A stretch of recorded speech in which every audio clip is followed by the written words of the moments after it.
Salut, c'est Trado.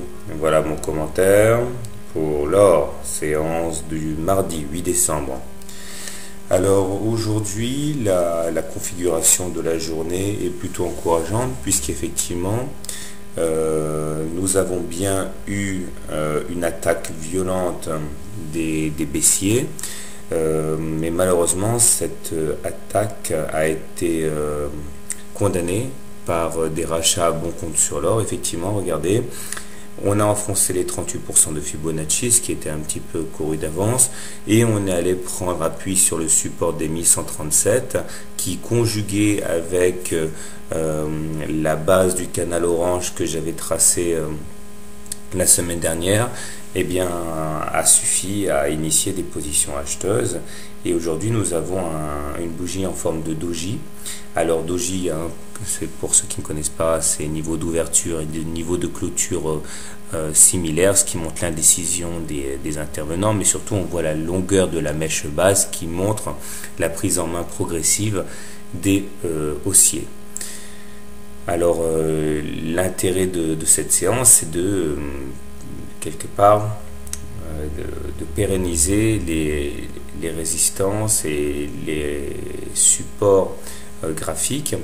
On voit également qu'au niveau technique, malheureusement, ça continue de se dégrader puisque le stochastique s'enfonce vers la zone de survente. Le momentum, quant à lui, malheureusement, a déjà attaqué sa zone négative et le MACD nous gratifie d'un croisement de signal sans ambiguïté, ce qui va faire peser un minimum de pesanteur sur les cours du gold sans doute dans les jours à venir.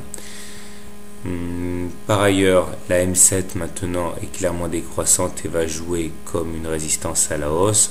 Seule la M20 au niveau technique apporte un petit peu de réconfort puisque cette M20 continue d'adopter une pente croissante. Donc puisque nous sommes en dessous d'une M20 croissante, nous sommes officiellement, je dirais, sans tendance au regard de ce critère.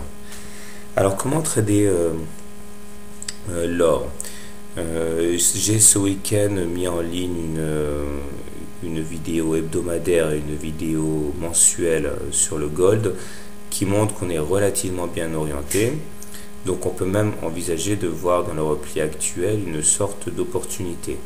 Mais si on se cantonne à l'analyse journalière, je dirais que si vous voulez shorter le gold, le plus intéressant à faire est sans doute de shorter au plus proche de la M20 avec un stop loss en cas de clôture au-dessus de la M20 croissante, puisque si on finit au-dessus de la M20 croissante, ben vous l'avez compris, on sera en tendance haussière et ça relève du masochisme de shorter dans ces conditions. Par contre, si vous voulez plutôt rentrer long, je pense que le mieux à faire est de reproduire ce qui s'est passé aujourd'hui, c'est-à-dire attendre qu'on soit au plus proche du bas du canal orange pour rentrer long avec un stop loss bien sûr en cas de clôture en dessous du canal orange. L'objectif étant bien sûr un ralliement à terme de la résistance à 1226, voire même une rotation dans le canal orange. Voilà, je vous souhaite une bonne soirée et de bons trades. À demain.